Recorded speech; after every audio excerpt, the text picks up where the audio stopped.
Narito si Kuya Ryan, madaling lapitan pag may kailangan. Kuya Ryan Ponce, ating tandaan, Mr. Public Service natin yan.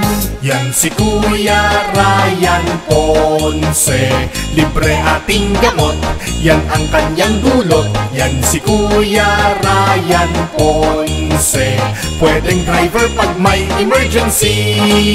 Yan si Kuya Ryan Ponce, tuloy ang serbisyo, mahaman o bagyo. Yan si Kuya Ryan Ponce, totoong tao at kaibigan nyo. Nagsimula ng libreng gamot sa Sampaloc, madaling tawagin sa oras ng emergency. Driver mo pa sa ambulansya, umulan at bumaha, tuloy ang serbisyo.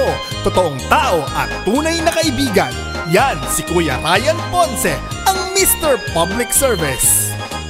Narito si Kuya Ryan, madaling lapitan pag may kailangan. Kuya Ryan Ponce, ating tandaan, Mr. Public Service natin yan.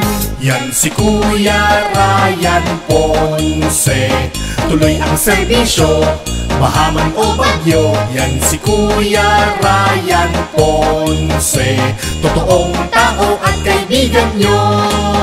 Kuya Ryan Ponce tayo, Mr. Public Service, serbisyo yes na yes. Kuya Ryan Ponce tayo, tuloy-tuloy ang serbisyong totoo. Kuya Ryan Ponce, ang Mr. Public Service.